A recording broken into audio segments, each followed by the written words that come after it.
Assalamualaikum warahmatullahi wabarakatuh.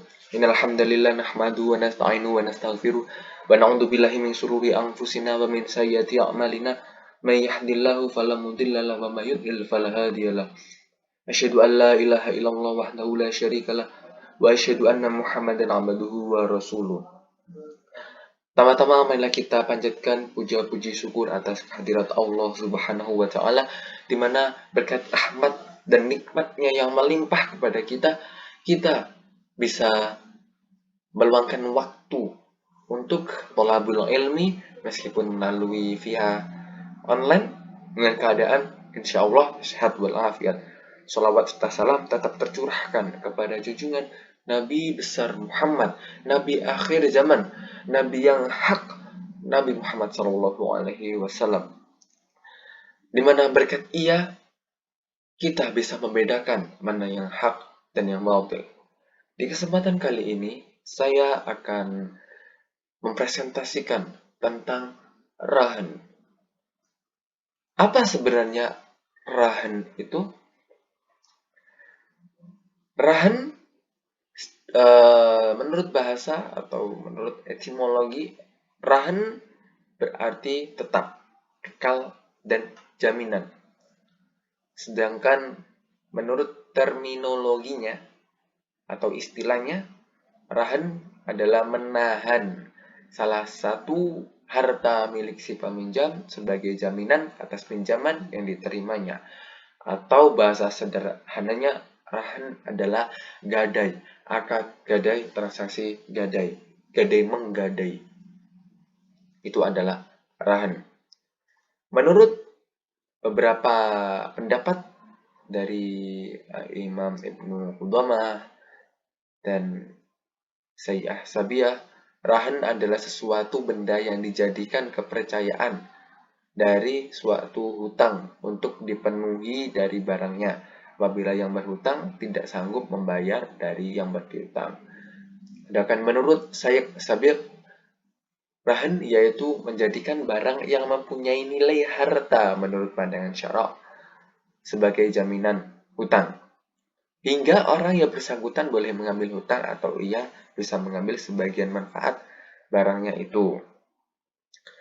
Menurut istilah syarak, rahan ialah akad yang objeknya menahan harta terhadap harga terhadap sesuatu hak yang mungkin diperoleh bayaran dengan sempurna darinya. Bisa saya simpulkan di sini rahan adalah akad gadai apabila kita meminjam atau berhutang kepada seseorang, maka kita harus memberikan jaminan barang kepada orang yang kita hutangi. Agar apabila kelak kita tidak mampu membayar hutang kita, maka barang jaminan itu bisa melunasi hutang kita. Seperti itu kiranya.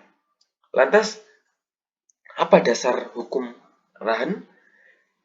Jelas dalam Al-Quranul Karim yang termaktub dalam surat Al-Baqarah ayat 283, jelas dikatakan jika kamu dalam perjalanan dan bermuamalah tidak secara tunai, sedangkan kamu tidak memperoleh seorang penulis, maka hendaklah ada barang tanggungan yang dipegang oleh yang berpiutang. Dan seterusnya bisa rekan-rekan baca di sini. Yang jelas Al-Quran dengan gamblang memperbolehkan akad atau transaksi rahan ini. Pun di dalam hadis riwayat Bukhari dan Muslim dari Aisyah radhiyallahu anha, sesungguhnya Nabi Shallallahu alaihi wasallam pernah membeli makanan dari seorang Yahudi dengan berhutang dengan tempo tertentu. Dengan waktu tempo tertentu, beliau menjadikan baju zirahnya atau baju perangnya sebagai jaminan utang tersebut. Jelas bahwasanya Nabi Muhammad SAW telah mempraktikkan akad rahan ini, transaksi rahan ini, gadai menggadaikan. Yang artinya dalam Islam, gadai menggadaikan itu halal, diperbolehkan.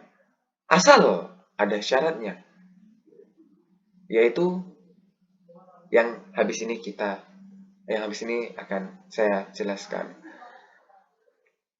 Yang kedua, yang selanjutnya adalah ijma' para ulama. Semua ulama sepakat bahwasanya akad rahan itu diperbolehkan. Karena akad rahan adalah akad yang hampir semua orang di dunia ini melakukannya. Pun juga akad rahan ini mampu menyelesaikan atau salah satu metode penyelesaian masalah yang cukup baik di kalangan masyarakat. Begitu. Selanjutnya kita akan membahas tentang rukun dan syarat rahan. Saya katakan tadi ada syarat rahan itu bisa halal. Meskipun pada dasarnya, dasar hukumnya rahan adalah halal atau diperbolehkan, maka rahan pun bisa menjadi haram apabila rukun dan syarat rahan tidak terpenuhi salah satunya. Maka rahan yang awalnya berstatus halal bisa menjadi berstatus haram dan jadi dosa besar. Lalu apa saja rukun dan syarat rahan? Rukun rahan ada 4. Yang pertama, rahin, memberi gadai. Semisal saya contohkan, saya hendak berhutang kepada si A. Misal saya hutangnya 2 juta. Lalu saya akan menggadaikan laptop saya. Nah, sayalah yang disebut rahin, yang hendak berhutang dan menggadaikan, atau pemberi gadai lah istilahnya. Yang kedua adalah murtahin. Murtahin adalah penerima gadai. Si A adalah murtahin yang menerima gadai saya. Dan yang ketiga adalah marhun, barang jaminan. Kalau tidak ada marhun, maka bukan gadai namanya, tapi berhutang biasa. Maka rukun rahan itu harus dipenuhi semua. Yang keempat adalah marhun bihi atau hutang. Kalau keempat ini tidak terpenuhi, maka jelas ini bukan rahan ya. Lantas yang selanjutnya adalah syarat rahan. Mohon maaf, ini salah. Ini harusnya syarat rahan. Syarat rahan. Nah, syarat rahan ada 4. Mohon maaf, kebalik, ini nomor 4 seharusnya marhun. Yang pertama adalah akid, yaitu berakal. Siapa yang berakal? Ya keduanya, baik penerima astagfirullah, penerima rahan atau penerima gadai maupun yang menggadaikan, penggadai atau yang menerima gadai. Maka semua itu harus berakal, tidak boleh diantaranya tidak berakal. Semisal yang menggadaikan itu orang gila, menggadaikan barang, maka tidak sah. Maka syarat rahan tidak terpenuhi. Atau yang digadaikan itu orang gila. Maaf, bukan yang digadaikan. Yang menerima gadai itu orang gila. Kita menggadaikan laptop kita kepada orang gila, itu juga tidak sah. Maka syarat rahan yang pertama berakal. Semua harus berakal. Baik yang menerima gadai maupun yang menggadaikan. Maka harus berakal semuanya. Yang kedua adalah zigot, akad. Maka tidak boleh tidak ada akad di rahan. Karena jelas rahan itu harus memiliki akad yang jelas. Dan kadang di pegadaian itu ada suratnya, biar jelas. Dan juga akad itu tidak boleh terikat oleh syarat tertentu. Karena apabila terikat oleh syarat tertentu, maka jatuhnya bisa riba. Nah, maka zigot tidak boleh memiliki akad yang terikat oleh syarat tertentu. Semisal, saya menggadaikan laptop saya kepada si A. Lantas si A memberi syarat kepada saya, kalau semisal kalau saya tidak bisa membayar pada waktu tempo tertentu, maka laptop saya ini akan menjadi miliknya, meskipun nilai harganya lebih daripada hutang yang saya pinjam. Semisal laptop saya harganya 3 juta. Terus saya meminjam uang kepada si A, meminjam uang dari si A itu 2 juta. Lantas saya gadaikan laptop saya yang harganya 3 juta. Nah, terus si A meminta syarat. Kalau saya tidak bisa melunasi hutang saya sejumlah 2 juta, maka laptop saya meskipun harganya lebih dari 2 juta menjadi miliknya. Itu tidak boleh. Maka tidak boleh ada syarat tertentu. Dan baru terikat oleh syarat tertentu akad dalam syarat rahan. Karena bisa terjumus dalam riba. Lantas yang keempat adalah keempat adalah marhun bihi. Marhun bihi adalah hutang. Nah, jelas ya hutang ya pasti harus ada hutang. Tidak mungkin rahan itu tidak ada hutang. Semisal saya hendak menggadaikan laptop saya, tapi saya tidak pinjam uang kepada yang menerima gadai saya, maka itu bukan gadai, bukan rahan namanya, itu hibah namanya. Saya menghibahkan laptop saya, memberikan. Nah, jelas ada hutang, marhun bihi. Dan yang terakhir, syarat yang terakhir, nomor 4 sebenarnya, adalah marhun, barang jaminan. Jelas harus ada barang jaminan. Dan para ulama itu memberi syarat kepada barang jaminan tersebut. Semisal menurut ulama salafiyah, barang yang digadaikan itu memiliki 3 syarat. Syarat yang pertama, barang tersebut harus material atau nyata atau ada barangnya berwujud. Kalau barang tersebut adalah berupa hutang, itu tidak boleh. Atau hanya berupa ucapan, itu juga tidak boleh. Itu bukan gadai namanya. Maka harus ada barang yang real, material. Itu yang pertama, syarat yang pertama. Syarat yang kedua, penetapan kepemilikan pegadai atas barang yang digadaikan tidak terhalang. Artinya, barang yang digadaikan itu tetap menjadi barangnya yang menggadaikan. Semisal saya menggadaikan barang kepada si A, maka misal laptop saya gadaikan kepada si A, maka laptop ini meskipun saya gadaikan tetap masih menjadi kepemilikan saya hingga saya tidak bisa melunasi hutang saya.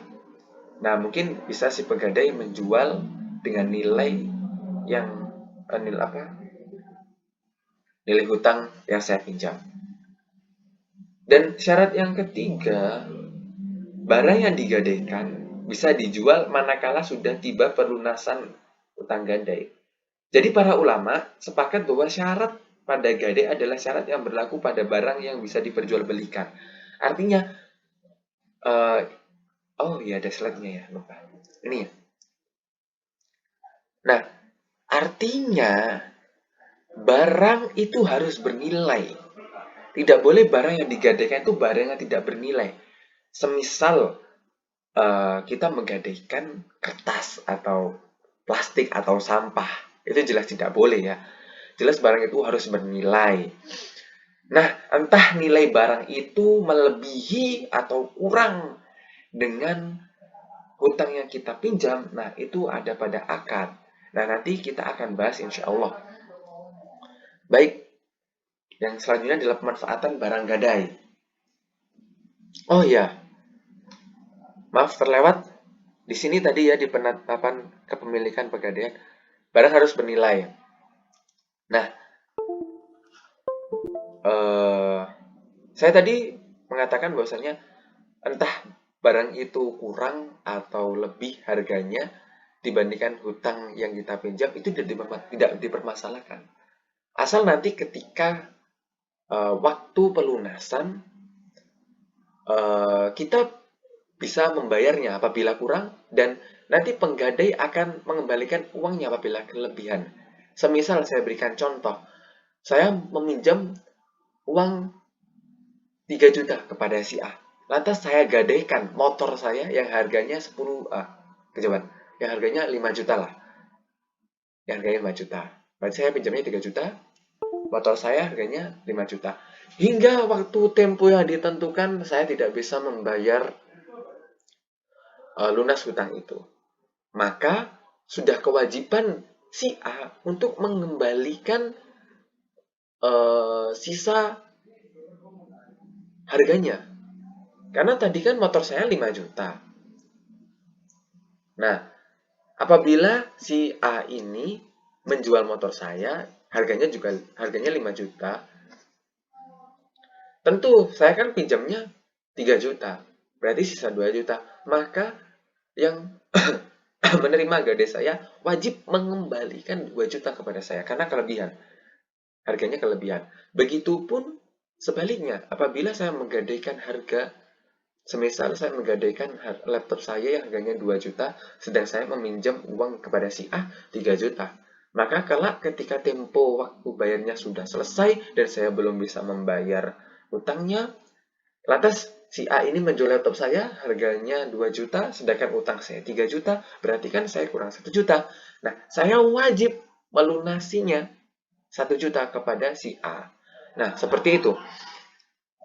Lantas, kita masuk ke sesi selanjutnya, yaitu pemanfaatan barang gadai. Mayoritas ulama selain Syafi'iyah, Malikiyah, Hambali, dan Hanafi, orang yang menggadaikan tidak boleh memanfaatkan barang gadainya.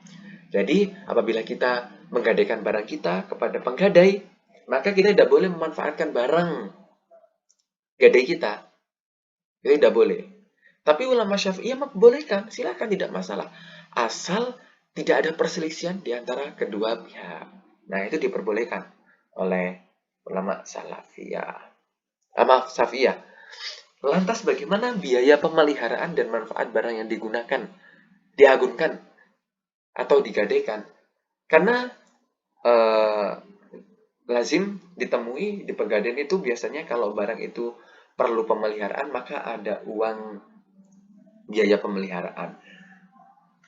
Nah, itu tidak dipermasalahkan karena biaya pemeliharaan dan manfaat barang yang digadaikan adalah milik orang yang menggadaikan. Artinya, biaya pemeliharaan itu tanggung jawab atau dibebankan oleh yang menggadaikan. Semisal saya menggadaikan laptop saya kepada si A, maka biaya pemeliharaan laptop saya, ya saya yang menanggung.